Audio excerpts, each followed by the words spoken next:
Voilà. Donc, l'expérience que j'ai acquise, enfin, la formation que j'avais donc au niveau du Trésor, ça m'a été très utile. Parce que j'arrivais à ce poste-là avec une certaine maturité. Donc, j'ai compris tout de suite qu'il fallait donc tout de suite se faire accepter par ceux qu'on trouvait sur place. Et après ça, il y avait la comptabilité privée qui était tenue au niveau donc de Fraternité Matin. C'était à peu près la même chose qu'on voyait au niveau donc des établissements publics nationaux. Donc l'expérience nous a beaucoup servi, m'a beaucoup servi. Et après, quand je suis revenu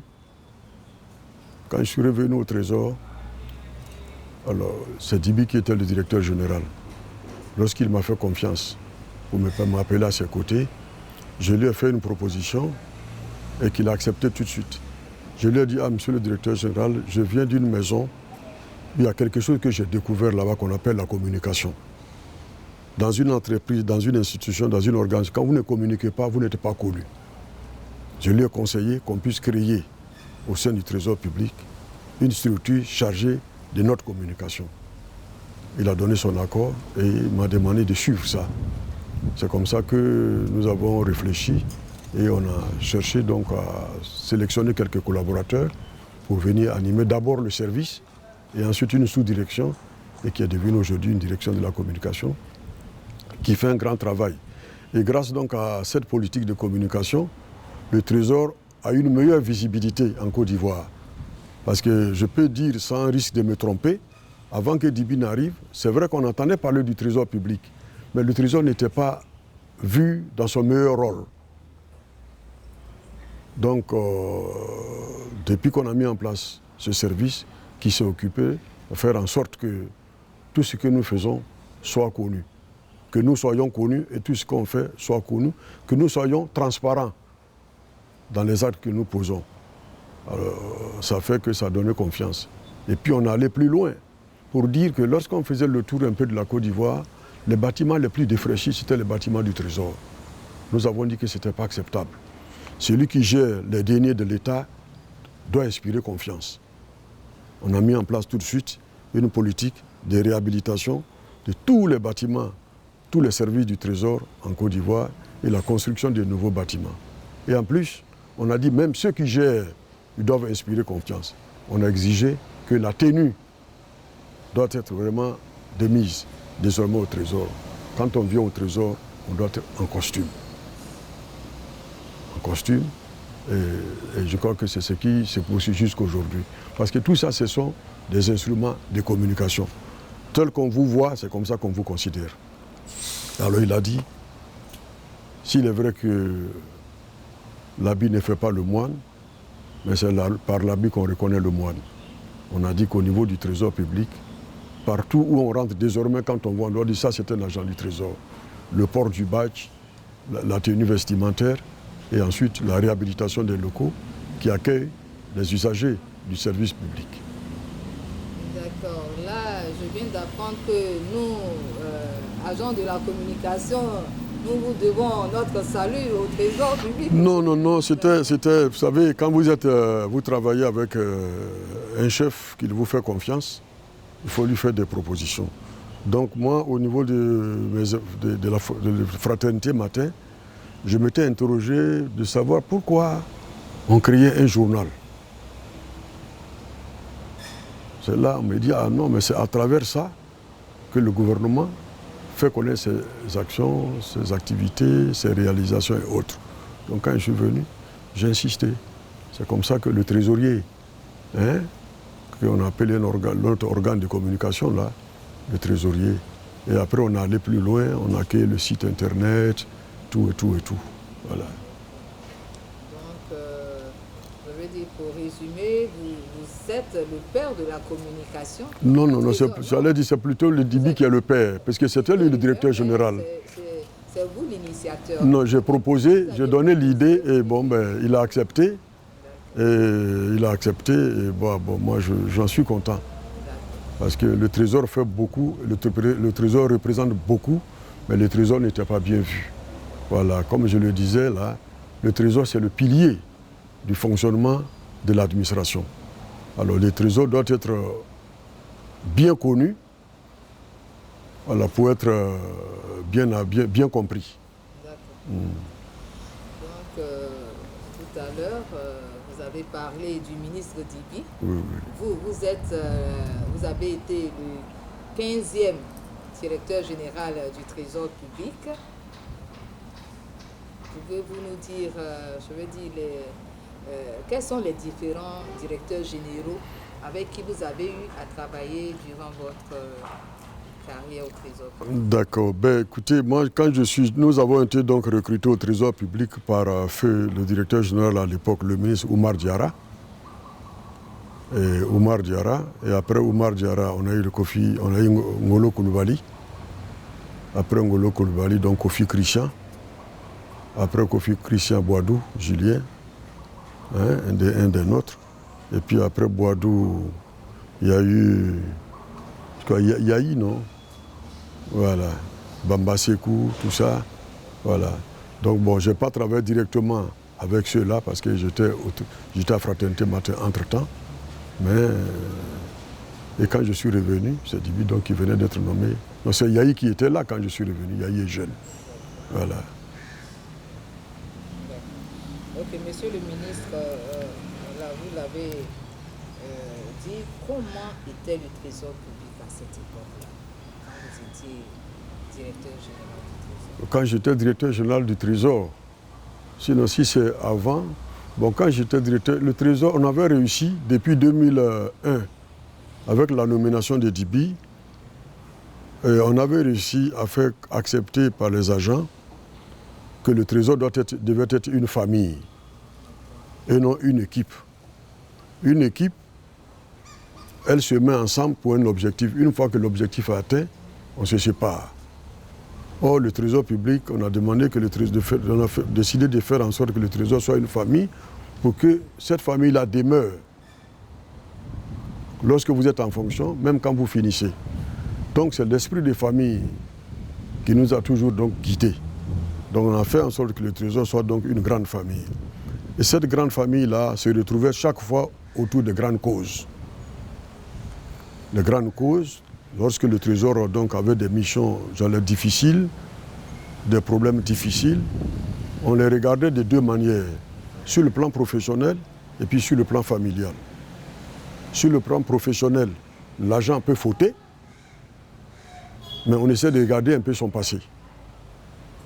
Et puis sur le plan familial, pour lui faire comprendre qu'il a une grande responsabilité et qu'il ne travaille pas au Trésor qui veut mais qui peut. Alors si vous avez la confiance de votre famille, de vos chefs, vous devez faire en sorte d'être un modèle. Donc, et puis ensuite on a mis en place, parce on a essayé d'avoir donc un échange avec les agents au plus bas niveau. Hein, des chauffeurs, des caissiers, jusqu'à tous les niveaux, on a eu des échanges, on a trouvé un cadre de communication. Et c'est là qu'on a compris, on a essayé donc de déceler les éléments, j'allais dire, les conflits gènes. Qu'est-ce qui pouvait faire en sorte qu'entre la direction générale et les agents, il y ait toujours des problèmes. Donc nous avons commencé donc à les anticiper. Voilà. Une idée me vient à l'esprit. Tous les directeurs, vous, anciens directeurs généraux du Trésor, est-ce que vous avez une plateforme, d'échange, de collaboration pour pouvoir, si la jeune génération, il y a une crise, pour pouvoir, en tant que conseiller, pouvoir les accompagner? Ben, malheureusement, je dirais non, pour être honnête. Parce que quand on finit, mais individuellement, on a des contacts. Même tous ceux qui sont passés avant nous, on s'appelle, on se parle. Mais avoir un cadre de contact, une plateforme, un cadre organisationnel, ça n'existe pas. Mais les anciens DG et nous avons les contacts, que ce soit avec Ngolo Coulibaly, Kofi Christian, même mon homonyme qui est passé au Trésor avant moi. Voilà. Ne pensez-vous pas que... Moi, je pense que l'idée, là, ça me vient à l'esprit. Hein. Je pense que c'est quelque chose qu'on va regarder. On va regarder pour voir un peu comment avoir un cas de contact, un cas de rencontre, voilà, avec nos anciens. Ok, monsieur le ministre, pouvez-vous partager avec nous quelques faits qui vous ont marqué durant les années de votre carrière au Trésor? Bon, ce qui m'est venu tout de suite à l'esprit, c'est lorsque Dibi a été nommé en 2001 directeur général du Trésor. Il a mis en place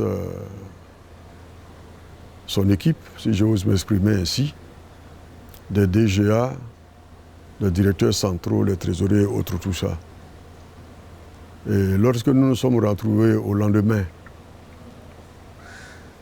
de l'annonce des nominations, alors nous sommes allés le voir pour lui dire merci d'avoir fait confiance à plusieurs personnes, plusieurs de nos cadres et collègues. Et ensuite, il y avait un nom là-dedans, Adama Koné, qui avait été nommé aussi DGA, mais on ne savait pas qui c'était. Alors, on l'a interrogé, et puis il me dit, mais monsieur, c'est vous? Alors, comme j'ai dit, mais ça ne peut pas être moi. Il me dit, pourquoi? J'ai dit, mais non, monsieur le DG, ça ne peut pas être moi, parce que si c'était moi, peut-être vous m'aurez averti. Il a dit, non, on n'a pas besoin de vous avertir, parce que ce qui nous appelle ici, c'est le travail. Alors, vous connaissant depuis très longtemps, parce que je signale, quand Dibi quittait l'ENA pour venir, donc, quand il commençait au Trésor, moi, j'étais déjà sous-directeur. Et là-dessus, on a gardé de très bons rapports, des rapports de confiance. Et donc ça, c'est quelque chose qui m'a marqué. Et puis un autre élément également, c'est que ça, c'est un peu pour la jeune génération. Je me rappelle qu'un jour, j'étais au bureau, Dibi est venu me voir pour me dire qu'il avait été affecté à Bondoukou. À l'époque, ce n'est pas le Bondoukou de maintenant.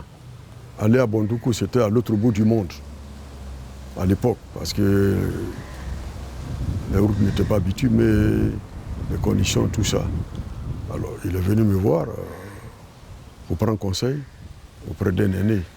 Je lui ai demandé, mais est-ce que tu as demandé à la Bondoukou? Il a dit non. Mais qui a décidé? Il dit, c'est le choix du directeur général. Je dis, bon, il faut accepter. Il te demande de réfléchir, il faut accepter. Voilà. Tu vas à Bondoukou, si tu travailles bien, tu reviendras à Abidjan. Il m'a dit, bon, grand frère, comme tu me demandes, je ne réfléchis plus, j'exécute. Donc il allait à Bondoukou, moi, mais je lui ai rendu visite. Mais pour quelqu'un quand même qui avait fait toute sa faculté, tout l'ENA à Abidjan, qui ne visait qu'à Abidjan, il y avait quand même un hiatus. Mais finalement, il est parti, il a fait un très bon travail. Et après ça, il est venu à Daoukro.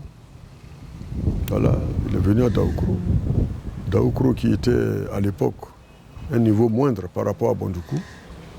Mais ce jour-là, le directeur général a dit non, on a besoin du jeune de Bondoukou.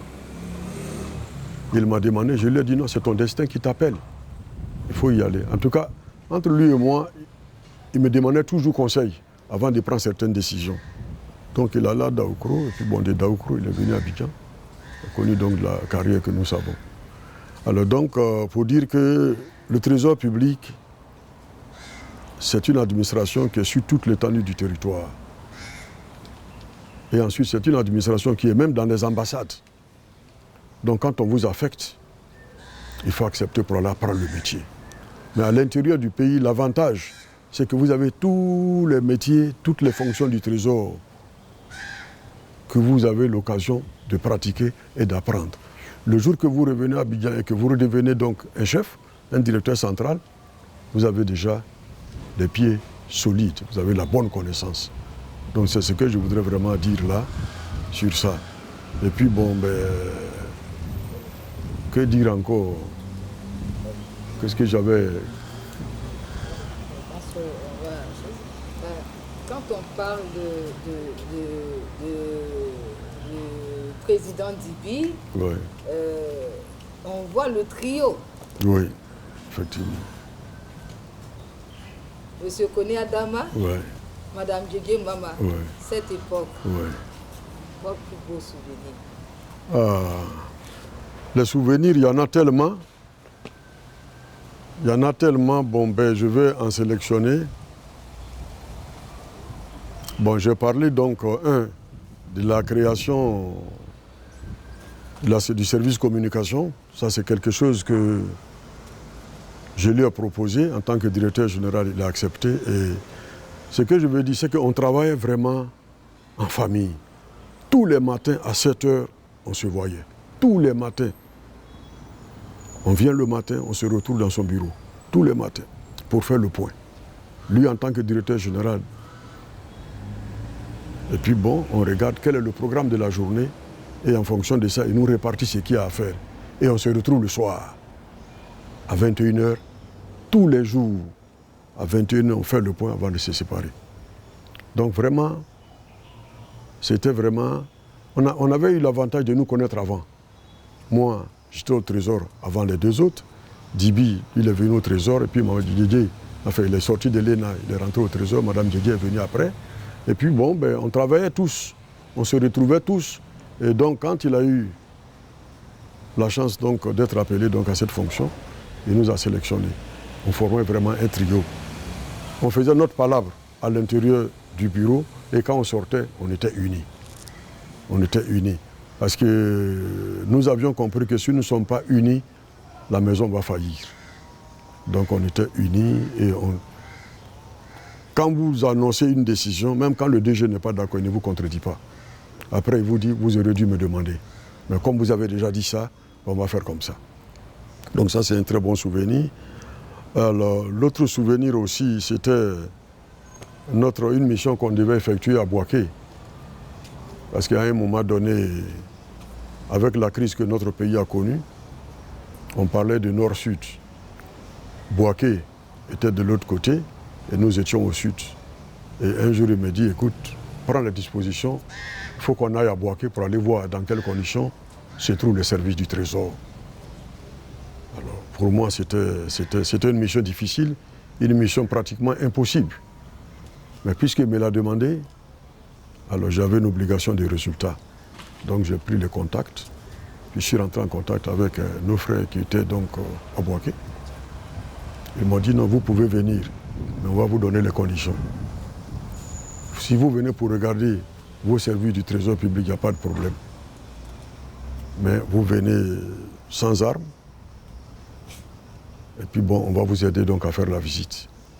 Alors nous avons fait la visite ensemble, mais j'avoue que c'est un souvenir que j'ai vraiment gardé et bien gardé. Et puis il y a quoi d'autre encore? Donc dans notre collaboration, un jour Dibi me dit, écoute, je veux que nous adoptions la démarche qualité au niveau du Trésor public. Je lui dis, mais non, DG, la qualité généralement c'est dans les entreprises privées qu'on voit ça. Il m'a dit, oui, je veux qu'au niveau de l'administration, que la qualité soit quelque chose que nous puissions adopter pour que dans tout ce qu'on va poser comme acte, que ça soit soutenu par la qualité. Donc il faut réfléchir et me faire des propositions. Donc on a travaillé sur ça. Je lui ai également fait des propositions. Ensemble dans notre petit comité de direction à 3, il a accepté et on a recruté. Je lui ai dit, écoute, monsieur le directeur général, la qualité, c'est un métier. Il faut une formation. Comme nous n'avons pas la formation, vous allez permettre qu'on essaie donc de trouver ceux qui ont cette formation dans les entreprises privées, même s'il y en a 2, ils vont venir avec nous, dans un premier temps sous forme d'un contrat d'assistance, et après, si c'est nécessaire, on pourra donc les recruter, et puis ils vont nous aider donc à asseoir notre service qualité. Et ça, c'est quelque chose vraiment qui, si je me souviens, je pense que jusqu'à présent, la démarche qualité continue au niveau du Trésor public.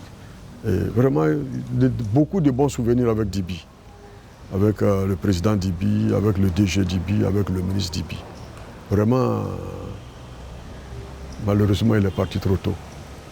Mais il avait toujours souhaité que si demain je ne suis pas là, l'un de vous me succède. C'est en cela qu'on va savoir si ma mission a réussi ou pas. Donc, c'est un message que j'envoie aux autres. Soyez toujours unis. Travaillez dans la confiance et dans la loyauté. Chacun a son destin.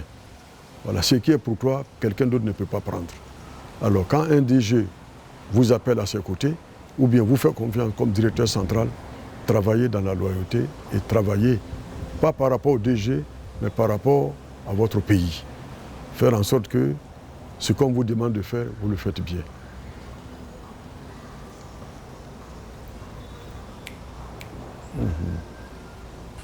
On continue.